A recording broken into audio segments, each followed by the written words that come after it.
Welcome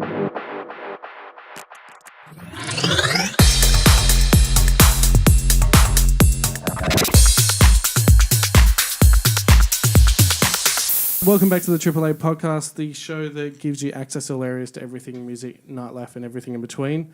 My name's Lewis. Joel is still away on holiday, so I've got our production manager, Darby. He's with us today. And then we have a very special guest with us as well. Do you want me to go with Chelsea or Littlek, or which is... Chelsea's fine. Yeah, Chelsea's fine? Okay, yeah. I think that's what everything, all your socials is like, or it's Littlek, but like your... Facebook is like Chelsea. I prefer to be called Chelsea, but obviously if people call me Littlek, that's like awesome because they know who I am. Yeah. So I'm not going to complain about either. And I think that's the first instance I ever met you was at Groove in the Mirror a few years ago, and someone's like, "That's Littlek," and like, what? No, but it got even weirder because like as they were saying that, this like group of people came up and they were like, "Oh my god, are you Littlek?" Like you had like photos with them, and I'm like, who is this girl? Like, who is she? I? Yeah, I'm like, and then I was like, and then I chatted to you, and you were like, I'm from Perth. I'm like, what? Like, where have you come from? So that was, I guess, my first introduction to you. But do you want to give everyone like a little, I guess, rundown who you are, and yeah, I guess not where you came from, but like how you got to where you're at this point in time. Absolutely. Well, mainly I work as a music photographer, but I also do weddings and events and basically anything that involves a camera. But music is my main one. I shoot music and I use social media a lot, and I've kind of documented my whole journey from the start, which is why I think I do have that like tiny little fan base of people that are super supportive of me because they've seen me go from like really struggling, not being able to get a photo pass to touring Australia with artists. And in regards to how I got there, photography is something has always been in my life. When I went to boarding school, I always used to feel like quite anxious and like I just didn't feel like I fit in when I was at like socials, which are basically like little discos and house parties as we got older. They all blew that disco. Similar, yeah, but obviously with boarding, we would have like socials every weekend with different girls' schools or boys' schools or whatever, just to kind of like get us out of the boarding house so we don't break anything or whatever.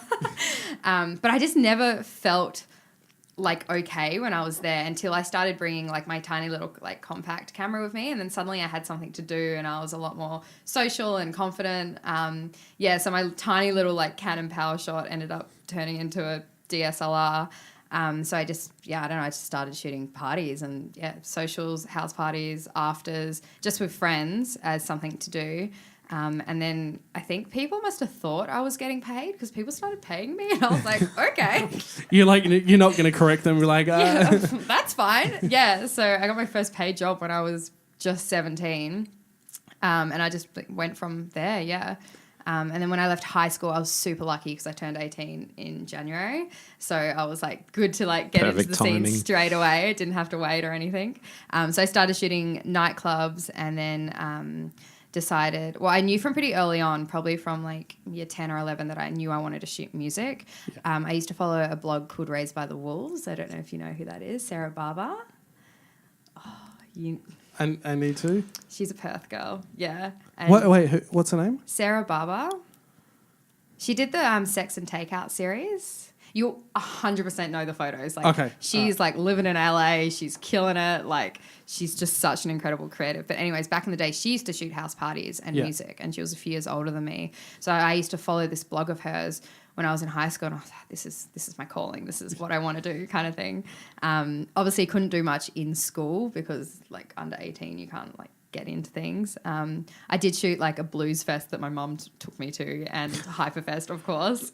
Oh, good old Hyperfest. Oh, you know what? Hyperfest is so important, and we're so lucky to have it, even though obviously it was cancelled this year, unfortunately.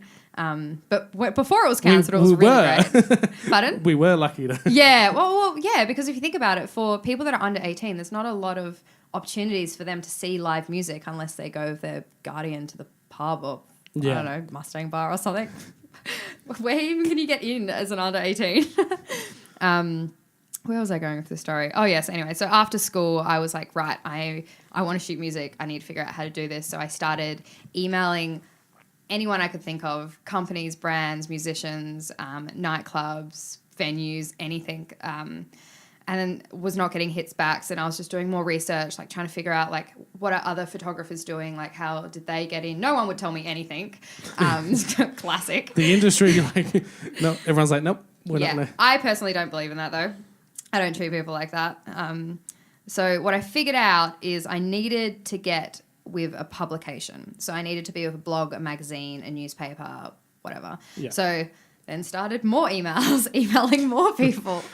A lot of people just would straight up be like, nah, or just not reply. And it got to the point where no one in Perth wanted me. So I was like, well, I'll just start emailing people in Melbourne and Sydney and Adelaide then.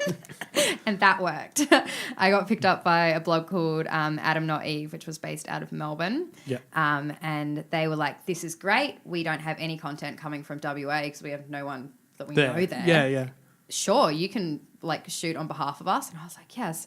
So the first gig they sent me to, they told me super last minute. And I remember when I got the booking, I thought I literally have been shooting 21st, 18th nightclubs every single weekend for the previous couple of weeks. And it was my first weekend with no booking. And then I got this last minute thing and I was like, oh, thank God. And it was Alison Wonderland's first warehouse show in the Claremont Showgrounds area in this tiny little like shed. It was awesome. But I didn't know I didn't even know she was a she. I didn't know what her music was. I had no clue. Like I've grown up listening to country music and Taylor Swift. Like how am I supposed to know who this Alison Wonderland girl is?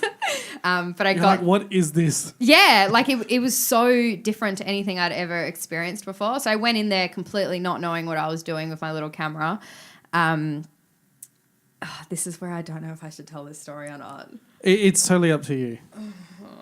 Okay, well, I'll tell it, and if you don't want to include it, you can just stop it at the Alison Wonderland bit. So basically what happened is one of the places in Perth that I really, really wanted to work for because I knew strategically it would be good for my brand and my business and I would be able to get an in. Yeah. They were hosting that event that Alison Wonderland was performing at kind of thing because obviously for the rest of the country it's easier for like events to be run by the same person because it's so close. But over here everyone's like, I'll just get someone else to do it. Yeah, so I walked in and I immediately knew all of these faces because these people I'd been emailing for like ages, like, please take me, please let me shoot for you. And I got really stressed and I remember going to the girls' bathroom and like sitting in like a little toilet cubicle and just being like, just having to like calm myself down and be like, right, just pull yourself together. You're not here to impress them. You're here to like work for this Melbourne blog. Just like get your shit together. Get out there and do your job. And I did. I went out. No one spoke to me. And it was hard because I knew they knew who I was. Yeah. Because I'd been emailing that much. I even called them at one point and they straight off were like, nah. And I was like, sick. They probably had this thing like they're like, oh. They were probably like, why is this girl here? Anyways, I had a great night. I was still shooting on like a very basic crop sensor camera. So nothing high tech at all. And then after the event, I put a few photos up onto my Instagram and there's still photos that I'm probably like my most proud of because of what I shot them with. Yeah. And then I used to work at the Claremont Hotel. Oh. I was a photographer for like 2 years. So obviously the next day was Sunday and I went to my Sunday shift taking photos and this girl that I knew came up to me and she was like, oh my God, did you hear what happened? And context, her boyfriend worked for the company that was running that event. And I was like, in context to what? Like, what are you talking about? And she was like, oh, Alison Wonderland screenshotted all of your photos and sent it to this company and said, I want these photos. And they had to be like, she doesn't work for us. So she contacted me directly. And that's how our little friendship started.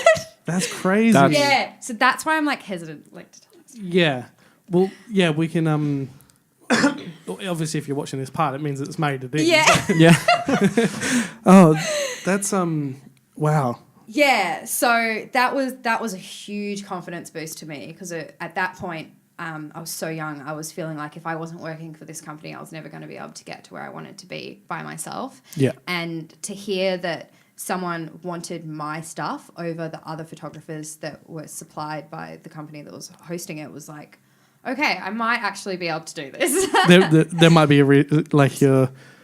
you doing it. There might actually be a purpose in you being there, kind of thing. Absolutely. So that was really good. And then each time Alex would come back to Perth, she would always tweet me, or I would message her or something, and we would link up and take photos. And she was super, super supportive of me, especially when I was starting. Like, she took me on tour when I was 20. Like, who does that? Do you believe in like the whole universe purpose 100%. Sort of thing? Like, there's a reason why you were there. And I mean, obviously there was. It developed into something that was quite amazing. So. Yeah, I 100% believe that, but I also feel like you have to work with the universe a lot too. So a lot of people will, what is the saying? It's like, it's who you know. And I'm like, no. It's who you know, when you know them, and how you treat them. That's the most important thing. Because if you're a dick, it doesn't matter if you're on tour with Diplo or something. You're never going to get hired again. We've gone through this many times. Like, you could be the best at whatever it is, but if you're a dick to everyone, you're not going to get anywhere. Yeah, it doesn't work. I was going to take a step back to when you were saying when you used to go to parties with the camera, and you said that kind of gave you like a purpose. Do you feel that that's kind of like your safety blanket as such? Like, because I personally, with my camera, I can talk to anyone, like literally anyone. You take my camera away, and I'm the most like quiet, shy person. I think as like a 13 to 17-year-old, yes, absolutely. But I always grew up from like a very artistic viewpoint. So for me, being there was actually creating my own art. It was capturing moments, and it was being able to give something back to people. Yeah. But I definitely learnt how to be someone without being behind my camera, if that makes sense. Yeah. Obviously, I'll always be more confident with my camera. That thing, like, it's great. It's like a magic, like... Yeah, but not anymore. I think I'm pretty even with confidence with or without the camera. Yeah. Another part of the story that I completely left out, which is probably like the most important part, is how Littlek happened. Because it kind of happened accidentally. Because when I was at these parties, what I used to do is I would get home to the boarding house, and I would sit at my computer. I would individually edit these photos in Photoshop because Lightroom wasn't a thing. Yeah. And then I would individually email these photos out to the girls. Oh, wow. I did that with like a school camp thing. I took all the photos and I individually did it. Yeah. And now I totally understand the pain. It's like never again. It's so much but time. I did it every time. Wait, no. So it wasn't once. to Like that. you can... Every weekend. Yeah. From when I was year 8 to year 12. Because... Did you get mental? No, because I wanted people to have my photos, and I wanted people to have these memories that I'd taken. Like, I don't want to just go out and take photos. So you knew obviously each person. So you had to find each. Yeah. Because obviously most of the girls were girls I went to school with, so I had their emails because like they lived next door to me, literally. Yeah. And then the rest of them, we just became friends over years. So if I was at a party, they'd be like, "Oh, well, how can I get the photo?" I'd be like, "Just give me your email address. I'll email it to you." So, yeah, but context, Facebook was blocked in the boarding house. So I didn't have that luxury of being to upload. And I was quite hesitant to get a Facebook page for a while. I had Wix for a bit that I used to put private galleries on as I was kind of moving up a little bit in school. But yeah, I couldn't use Facebook until I left school like fully properly, unless I was like hotspotting off my phone, which, oh God, data. Yeah, so... when I started emailing the photos, it was fine. And then I was noticing that a lot of people were using them as their Facebook DPs and on MySpace and stuff like that. And I was like, interesting. I want people to know I took them. Yeah. But then I also knew that, so when I started watermarking when I was in year 11, I think 11 or 12. And in high school, I was very, very outspoken, but too outspoken that it kind of rubbed people the wrong way at times. Yeah. So I knew that if I put Chelsea Badger photography as like a watermark, this was when everyone had a watermark too, that if I took a picture of a girl at a party that didn't like vibe with me very much, there's no way in hell she's going to be using that photo as her DP with my name on it. Not going to happen. So I was like, right, I need to come up with something that is not associated to me at all. Yeah. And I also didn't want to put photography because photography is such an ugly long word. Like, It's so long. So I needed like a one-worder. So I sat there one night. I was back home on the farm. It was like a Borders long weekend or something. And I had this piece of paper and I just started writing down everything about myself, like all these like buzzwords. So like where I grew up, like my middle name, my last name, all these things in my life. And when I was in year 10, I got a Tumblr account. And at that time, I had this tiny little plastic charm. It was a tiny little circle and it had 3 little keys on it. And I was obsessed with it. And we weren't allowed to wear jewelry at my high school. So I used to tuck it under my watch. And it was kind of like that, like I'm I don't know. It felt like it gave me power at the time, but I loved this little charm. So obviously I called my Tumblr Little Keys with 2 S's so no one could find me.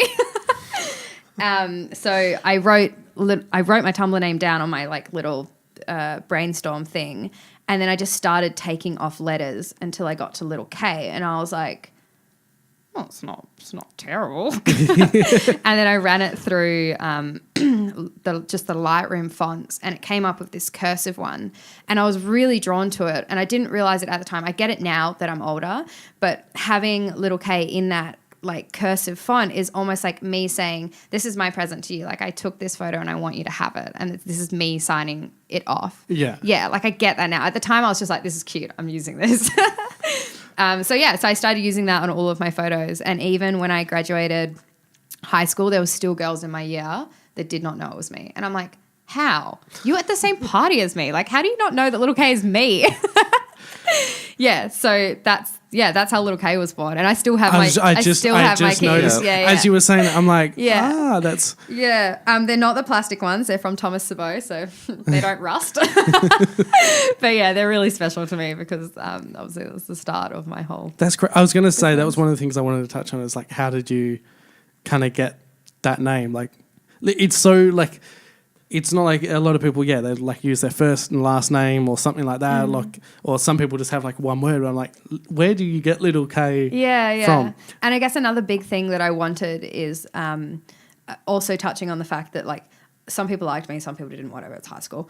I wanted people to look at my photos and be like, I like that photo because it's a great photo, and not be like, I like that photo because Chelsea took that, or I don't like that photo because Chelsea took that. It removes that bias of either side. Yeah, I just wanted people to appreciate what I was creating, and I mean, that's still what I want. Have you ever thought of like redesigning the font or like any type of rebranding or anything? Yes, I've rebranded once. Yep. It's still cursive, but it's just a little bit more refined now. But all of my stickers, like I got like 5,000 stickers printed back in the day. So like I'm still getting through those. But I don't watermark my photos anymore because I don't have to, which is something that I'm very proud of, because people can see my photos and just know they're mine now, which is so nice. I think it's something as well. Like I've found that like, when I do like company stuff or like when it's business, that kind of stuff, everything is kind of watermarked, like that's their branding. But anything like festivals, I just you just put it up. Like plus I think it's ugly now. It's like I think we've gone through that stage, and I remember going back a couple of years ago, having that discussion with a few people about like, do you watermark? Do you not watermark? And it's just not. It's personal choice. Yeah, it is a personal choice, but I know what you mean. Like it's just there, like down the bottom or wherever you want them. Yeah, and I guess nowadays, like if you don't credit a photographer, they will invoice you with a stolen image fee, and I do that all the time. They will hunt you down. They never pay me, but they never not credit me again. So you know, it's like you're not going to get. It's the principle. That's the whole thing about it. Yeah, absolutely. Now I wanted to touch on. We did touch on this before, and I was going to bring it up. And you already know I was going to anyway. So we had a conversation before you were going to come on. And I referred to you as, quote unquote, a female photographer. And obviously you had some, what's the word? I guess hit back to what I said. And I wanted to go into that. Yeah. Why? 2 questions. One, why you don't want to be called that. And secondly, I guess it kind of adds into both. The reasoning behind that. Like, why is there a... what's the word when it's a bad, not derogatory, maybe that is the right one. What? There's a bad connotation towards that. Yeah. And why you feel that way. I mean, you're not incorrect. I am a female and I am a photographer. Yes. So you got that right. Yes. It's like... no, you can go. Yeah, that's It's fine. like you never hear the term male photographer. Absolutely it's just correct. always photographer, and it's not necessarily something. It's just like it doesn't have any sort of sex attached to it. It's just photographer. It doesn't matter what you are, and like that's why you never hear the term male photographer. It's always it's yeah. I never used to think much of it until I started working for some real boss women, like really like just chicks that are killing it in the industry. And whenever I would watch interviews that they would do with people, if people referred to them as a female DJ or a female singer, they would straight away shut them down. And I was like, I didn't fully get it because I was pretty young, but I was like, oh, there must be a reason. And then obviously the older I got, the more I realized that when someone refers to you with your gender in front of what you do, they must be thinking that it must be harder for you. Yeah. And like female's not an adjective. Like, do you know what I mean? Yeah, no, I see where you're coming from. And I didn't even know, like, I can't remember exactly what the conversation was about, but like how I came to say that. What happened is you were like, is there anything that I can't ask you? And I was like, nah, it's totally fine. Just please don't call me a female photographer. No, because I did actually say it. And then we went through later on. Yeah. We went through those things. I guess thinking about it now, it's like every time you refer to someone, you go, oh, X or Y or Z is a DJ. But then with the females, it's a female DJ or it's a female this. It's just or that. habit, but it's just one of those things that needs to be broken. Yeah. And obviously it's not an industry thing. It's a everything thing. Is it something that like you kind of try and push a lot? Like I guess people not calling someone a female this or. I mean, I wouldn't say I push you're not an it, advocate, but I'm definitely getting a lot more confident to be able to say, please don't refer to me as that. Whereas a lot of the times in the past, I just let it slide. Like, I need this booking. But yeah, now I do make a point of it because it is important. Yeah. It is really, really important. I made a tweet the other day, and it was in response to our conversation, but it wasn't an attack on you. I don't want you to think it was that. It was not that at all. But I don't follow you on Twitter, so I might have to go and look at this. So I'm really fortunate to be in this wonderful community called Girls in the Photo Pit, which is exactly what it says.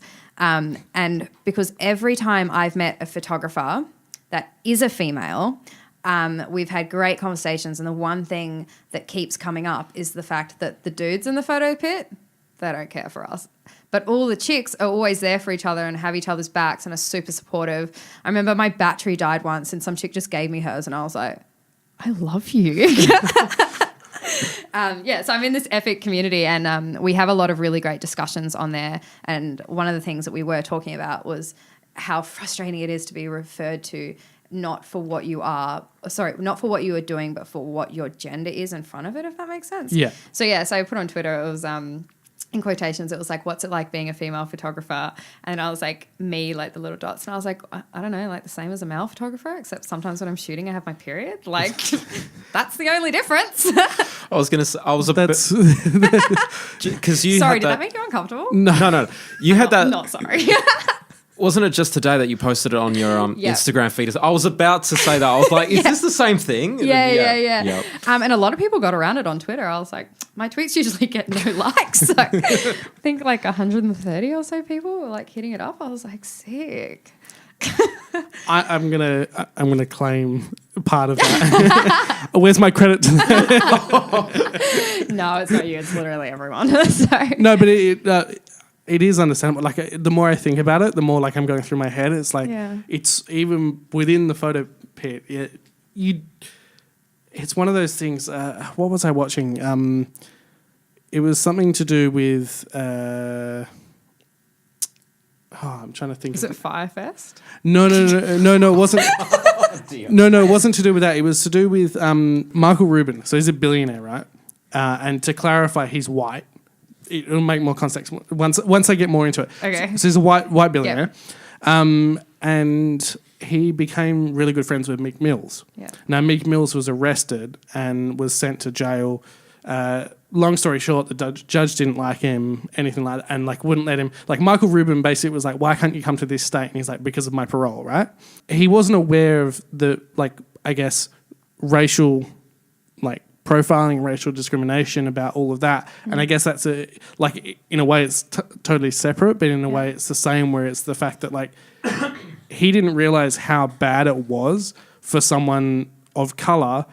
And I guess that's the same as a like, again, as context, as a male photographer. Yeah, it's like gender profiling almost. It's not but as me being a male, looking at it, until someone who is female or even male points out those like issues or those things that are going on, you're not going to know, and you're not going to realize those things. So it was a very weird way to say that, but like I guess in the same sense, like the more I think about it now, it opens my eyes as well. Absolutely. So yeah, I will no longer call you a female. And if you do, I'll refer to you as a male podcaster. So I refer to you as Chels from now on. Now, obviously, tagging onto that whole, I guess, empowering women and all that kind of stuff as well. I did notice that you have done, whether it's you or you're a part of it, but there was a blog thing, female photographers. the girls in the photo pit. Yeah, well, something you shared. It's on your website. Ladies with Lanyards. Ladies with Lanyards. That's the one. And so is that something you started? Yeah, so I have a blog. Yeah. Because I really like to write. I study PR, so the more writing experience I can get, the better. Yeah. And I used to write a lot, but didn't used to do anything with it. And then when I started traveling and just getting into stuff, I was like, oh, might as well just write and put my photos with it. So I have this little blog going on. And I'm so grateful to know so many amazing photographers that I just wanted people to know more about them. So I started reaching out to like friends and stuff, and I was just like, I want to just write a blog about you kind of thing. I want everyone to know what you do and who you are, and just put more exposure on artists and stuff like that. Yeah. They just happen to all be ladies. Have you, well, I guess you can't do a male, have like a male on there when it's called Ladies with Lanyards. Or have you thought about, like, because I noticed that you'd done it you'd started a while ago, and then you've started to do I was actually, the first one I did was just like a basic blog post that was pretty much like, I know these sick chicks, I want you to know who they are, and I just kind of put all of their Instagram accounts on there. And it had really, like, I did it in class, I was procrastinating, and I did it in like a tutorial period. Lol. And it just did so well. Like, it's one of my most read posts on my blog. And I was like, people want to know. I'm going to give them more. So then I started. I didn't tell any of the girls I was doing this thing. I was just screenshotted all their Instagrams, chucked it on there, said where they were from. And then I started individually reaching out and talking to them. And it's really nice to talk to people that do what you do and love the same things you love. Yeah. And to hear their stories and how they started and the things that they struggle with and their favourite stories and their horror stories and stuff like that. So, yeah, Ladies with Lanyards has been super fun. Are you going to continue to... Yeah. So it was about August last year-ish, I think, that I started reaching out to people. And I mean, people are busy, so I had a few people hit me back straight away. How dare they? How dare people be busy?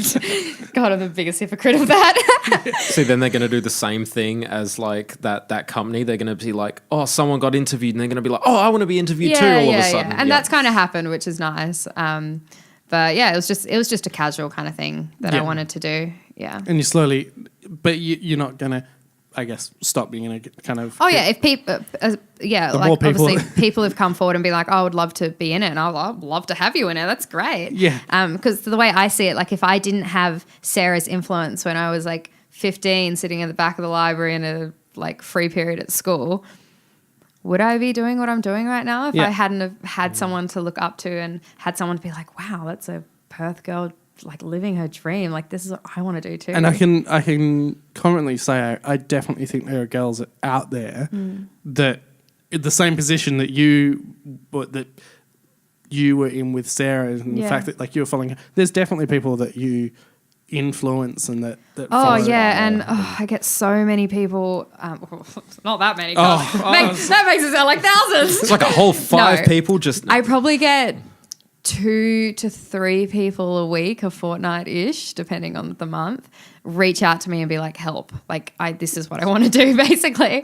Yeah. And it's super hard because I wish I could say to people, you do this and then you do that and then this happens. But that's not how it works. Yeah. And I don't know if that's the same across a lot of creative industries, but the way that people make it, I hate saying that. The way that people kind of like make their way in is always so different. Like there are easier ways, like start working for a publication, build your portfolio, reach out to artists, blah, blah, blah. But it has a lot to do with who you are as a person and obviously your photos too. Yeah. So I try to give the best advice I can, but I'm also very upfront, and I do tell people if this is something you want to do, you must be prepared to work so hard.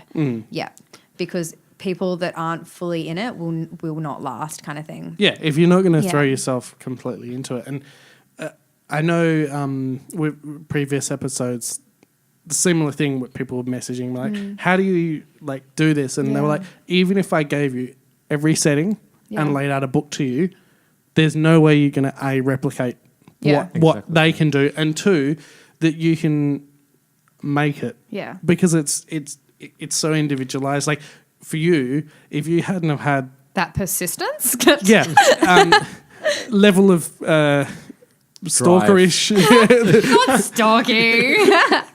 I just knew what I wanted. I just didn't know how to get it, so tried everything. Demanding. No, but like if you hadn't have, I guess, if that publication hadn't have given you that opportunity, there's a good chance you wouldn't be where you are. Yeah, absolutely. Hang on, wait. Let me rephrase that. Knowing me, in the same path. Yeah, exactly. Yeah. It may have taken you a year longer. It may have, you may have gone somewhere different. But there's a good chance that event and Alison Wonderland, you may not have had that opportunity and then gone from there as well. So it's, as you say, it's so weird how it's not. It definitely is who you know, and there's no denying in this industry that who you know and how you are as a person are the biggest factors about moving somewhere. But that small bit of, like, I guess, self-made luck. Yeah. Self-made luck. Oh, I don't like the word luck. I've worked very hard for this. This is not a luck thing. No, but that's why I use the word self-made in the sense that, like, you've... Self-made opportunities. Yeah. Yeah. You've made this yourself. Like, it hasn't just been, like, handed to you on a silver platter as well. No. What were you going to say, Darby? I was going to say, so talking back about how, like, you were saying, people with different backgrounds, they might have different paths into doing the same sort of thing. Did you go through the whole formal photography education and this and that, or uni or TAFE or anything, or did you just wing it? Because it's very much a half and half. I wung it. I wung it? Wung it. Winged it. I winged it. Oh, that's definitely going to be a soundbite. So I did study photography for 2 years in high school. Did not learn anything. I was on Tumblr that entire time. I want to say 90% of what I know with photography came from teaching myself, Googling it, watching YouTube tutorials, going out, playing with my camera, experimenting with settings and stuff like that. That's definitely where most of it happened. When I left high school, I started a degree in education. I did a year of it. Liked the degree, hated the uni, so then switched to another uni, switched degrees because I was like, I want to do a degree in what I want to teach, and then I want to do my master's. Yeah. So I started an arts degree in photography because I was 19 and I had no clue what I was doing. So what else do you do? Well, how long do we have? So I started my Bachelor of Arts in Photography, did a year of it and was going through some typical 19-year-old heartbreak stuff and just had a really rough time. So I was like, it, I'm going to apply to go work in America next year. So I took a gap year and it was the best thing I've ever done with my life. I went over and worked on a summer camp in Connecticut and it changed my whole perspective on what I wanted to do with my life and my attitude, and it just was such a positive experience for me. What a gap year is supposed to... Yeah, except I took it 2 years out of school, but that's fine. So I came back to Murdoch and I just was like so motivated. Like I failed introduction to photography. That's how sad I was with life at the time. So I came back and I was super motivated, but I also knew that I wasn't happy in my photo degree. But at this rate, I was like, I might as well just stick it out. And I started just experimenting with different electives.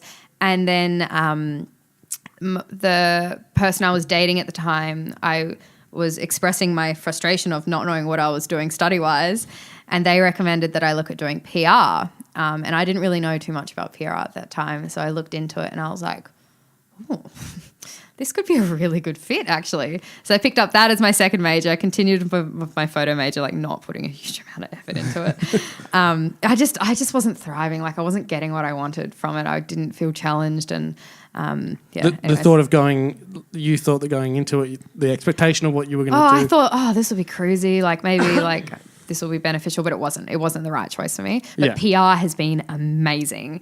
It's challenging, but it makes sense, if that makes sense.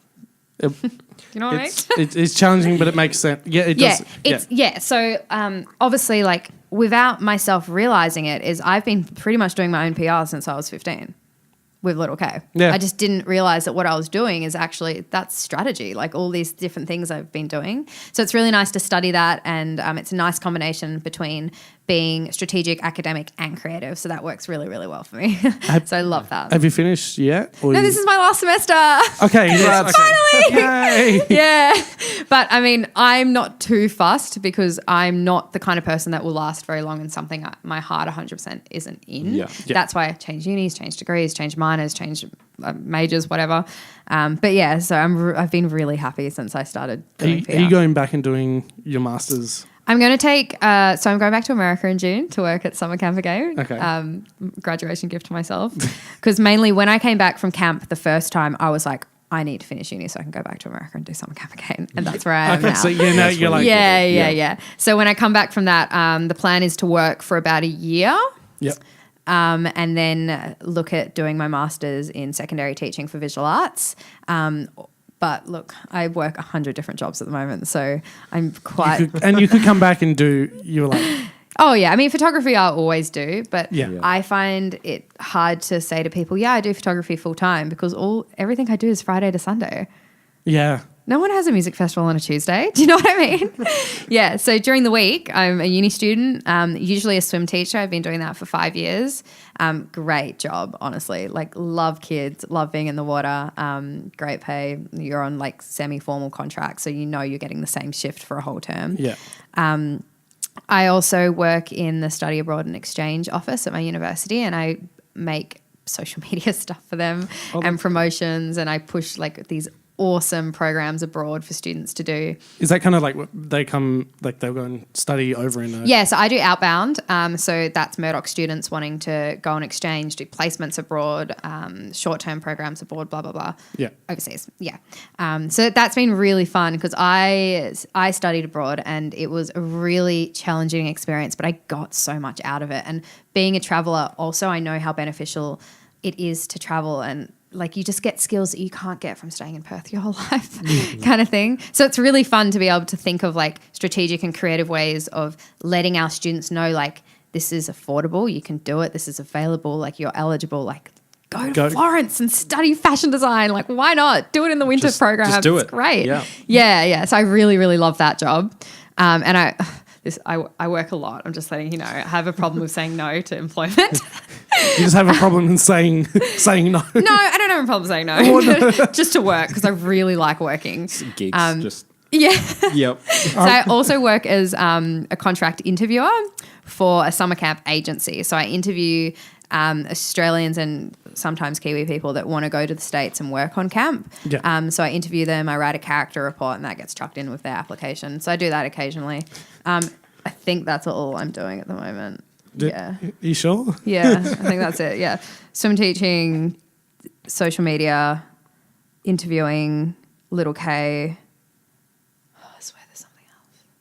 Well, and university is... And uni. Yep. Yeah, full-time uni. So is that all?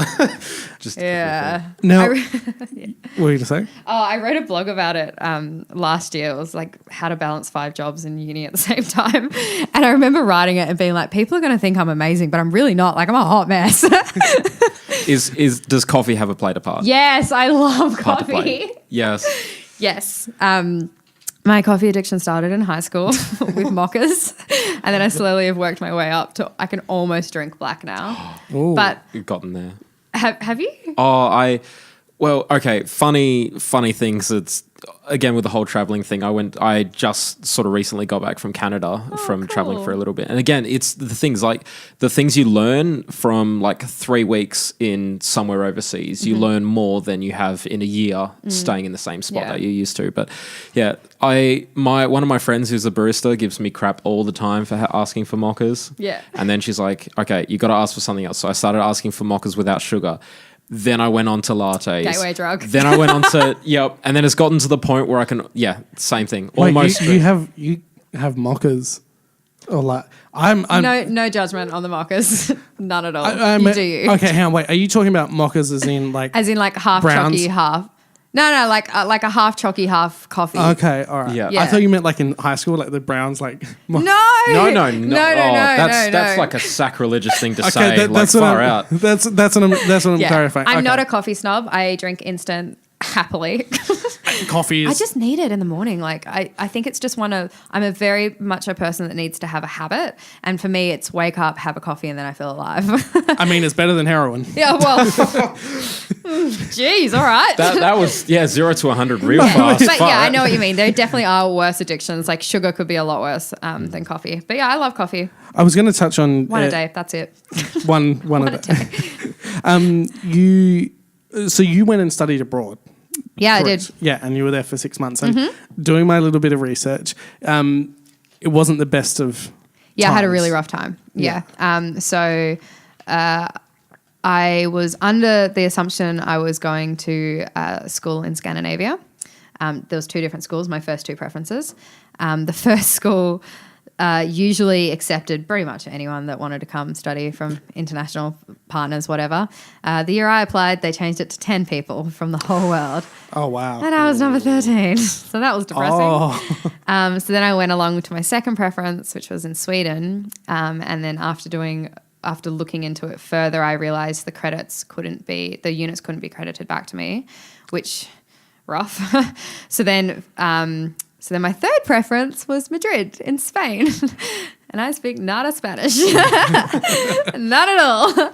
And I did not realize that Spanish people speak Spanish the way we speak English, if that makes sense. Yeah. Yeah. Yeah. So I did have a really, really tough time. I really struggled with that. But I always see the positive in situations, always. And I gained so much from it. Like I'm so much more resilient. I'm so much stronger. I was completely pushed out of my comfort zone.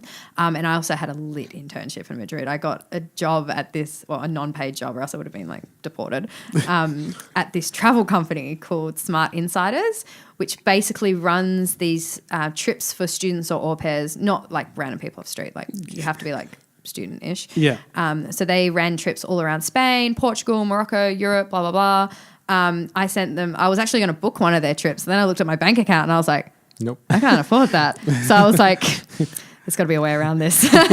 Back to your old days of email. Yeah, legit. And that's what I did. So I was on their website and then I saw this little work for us tab and I was like, work, click. So I clicked that and they were looking for an intern photographer. And I was like, excellent. But then I was like, oh, they probably don't want me. Like I hate saying this, but I'm too experienced. Like I'm not an intern photographer, if that makes sense. Yeah. But within 10 minutes, they hit me back, which is incredible for Spanish people because Spaniards really like to take their time. They hit me back and I had a meeting the same day and got the internship and traveled every weekend for free and just took photos. That's literally and oh my goodness, my internship at Smart Insiders was the saving grace of my whole like exchange experience because everyone that worked for that company were internationals. So they'd all gone through the experience of learning Spanish from scratch. So they helped me a lot with my pronunciation. And I got to the point where I was like, look, I'm not going to be able to fully learn this. I just need to learn the phrases that I always say. So yeah, I was gonna say, did you learn how to speak Spanish? I learnt phrases basically. Yeah. Did you learn the word no and yes? Yes. Yeah, I did. Sí. And like very, very basic Spanish. But they really liked having me because I was fluent in English. So most of the people on the trips spoke only Spanish because Madrid is like the most amazing place to do exchange if you speak Spanish or want to learn Spanish. But they also then they would have English people on the trips too. So when we would be on the bus going to, I don't know, Córdoba or whatever, the guides would have to stand up and say all of the instructions for the day in Spanish, and then they would try to like broken English it to me, and then I would say it in English to everyone on the bus kind of thing. Yeah, and it was super fun. I met so many nice people like on those trips, and yeah, I had a great time with my internship. It balanced out the whole it not being. Yeah, it definitely. I like lived for my internship there. It was really, really great. And you did. There was a. I didn't even know about it. That company as well. The box down under, I think. The down under box. Down under box. Yeah, that's so cool. Yeah, isn't it awesome? Yeah. So basically, I Is this another one that you emailed? Kind of, yeah. So I really struggled with homesickness in Madrid, which was something that was very, very new to me because I never struggled with it. 5 years in boarding school, never had an issue. Had been basically traveling my whole life, and especially more once I turned 18 because my mum isn't from Australia, so we used to go back to Johannesburg quite a lot. Yeah. And my parents met traveling, so like it's in my blood. Yeah. And I never ever struggled with homesickness until I was in Madrid. It was awful. I've never experienced something that rough in my life. Like I lost 10 to 12 kilos. Like I wasn't eating properly. I was like living just off straight coffee because Spaniards do not know how to make lattes. And it was intense. It was like an out of body experience being that. Yeah, it's hard to describe, but it was really rough. That's so crazy. my internship really, really helped me a lot. And the box. Oh, yeah, the box. Sorry. Yeah, back to that. So my mum sent me this care package, and when I got it, I was so grateful. When I got it, I looked at like how much it cost her to send it to me, and I was just like, what? And then I was like, there's got to be a better solution for this. Like, there's got to be a better way. So I started like researching just one night, just had nothing to do. And I came across the Down Under box, which is basically this company that makes pre-packaged like Australian themed boxes. So like Violet Crumble, Vegemite, Wheat Bix, like all these different twisties, stuff like that. Yeah. And they have like a flat rate shipping fee, which is like $20. Yeah, I think it was in each box. And it was if you've never sent anything overseas, $20 is very, very cheap, which is great. So I use it a lot now because I have beautiful friends all around the world. So like one of my best friends, she lives in Iceland, which is like so crazy. So for me to send a package there through Ozpost, it would probably be like $50 to $100 just for postage. Yeah. But with Down Under box, it's just the $20, and then you pay for like the box separately, which I think for like a simple one is like $35 to $50. So yeah, it's really good, and the boxes are adorable. Like they have everything you would ever crave. I had a little stalk on it. They're pretty cool. Yeah, they're really, really cool. I want to order one just to get a box of like just everything there. So this is how Australia's represented to everyone else. But also as well, if it was sent by Ozpost, it would take like 4 months to get there as well. Yeah. So doing that partnership. So it wasn't a sponsorship because I wasn't paid, but it was a partnership because I was gifted. That's kind of the difference. Doing that partnership was a really good way for me to be able to write about Spain and how I struggled, but also kind of tied in with something that did help, and like getting that care package from my mum, it did help kind of thing. It is really nice to receive things from home. Like I had a massive stash of Tim Tams, so I got through them pretty quickly. It's crazy that like you realize what we produce, like the stuff that like you go overseas and you're like, we don't have they don't have this. Do you know that chicken salt's only an Australian and New Zealand thing? The rest of the world does not have chicken salt, and it blows my mind. You need to import. Actually, there's a this is another weird topic. There's a place in the UK. Yeah. It's a cereal restaurant. Oh yeah, they had them in Madrid too. They're everywhere.